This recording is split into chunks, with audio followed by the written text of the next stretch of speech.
Good evening now. We begin tonight with health news as cooler weather has arrived in the Midlands. Doctors say this means we may soon see an increase in respiratory illnesses like the flu and COVID. As a result, the South Carolina Department of Public Health wants everyone to be prepared by getting vaccinated. Here's News 19's Corey Thompson. But all summer long, we've seen COVID. We saw it peak in May. We saw more numbers in June. Matter of fact, in July, I had it for the fourth time and gave it to my whole family.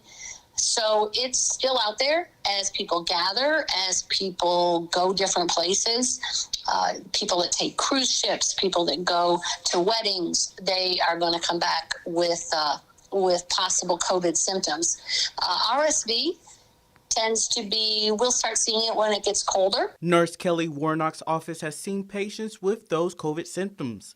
She says that the flu is coming little by little, but when the temperature starts to drop, she will see more flu cases. Nurse Warnock says that some people have COVID-19 and mistake it for something else. I swab them, and lo and behold, they'll come back with COVID. And they are as astonished as I am that they are more and more being positive. But you can't just assume that you have a sinus infection. It needs to be checked out. The State Department of Public Health is encouraging people to stay protected by getting both the latest COVID-19 and flu vaccines. The new COVID-19 vaccine for 2024 through 2025 is now available. The health agency says that it is important to receive the updated vaccines because it gives the best protection from the currently circulating strands of the viruses. Both vaccines are recommended for everyone 6 months and older. They can get both at the same time. Meanwhile, some babies and older adults may need to get an RSV vaccination. RSV attacks the respiratory system, again, in the very young and the very old, and anybody that has comorbid conditions along the way. And some people, it looks like a bad cold.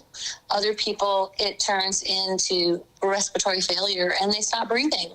Health officials recommend the RSV vaccine for infants younger than 8 months born during RSV season and high-risk children ages 8 months through 19 months.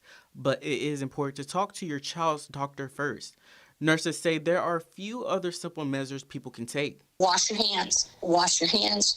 Use hand sanitizer on a regular basis. Avoid crowds that do not give you access to maintain a 4 to 6 foot perimeter from somebody. If you've got a small baby, don't let people hug and kiss on that baby.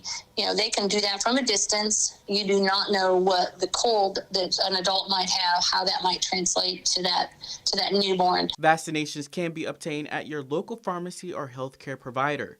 Corey Thompson, News 19 WOTX. And if you do not have insurance or if your insurance doesn't cover vaccines, you may be eligible for no-cost vaccines at Department of Public Health clinics across the state.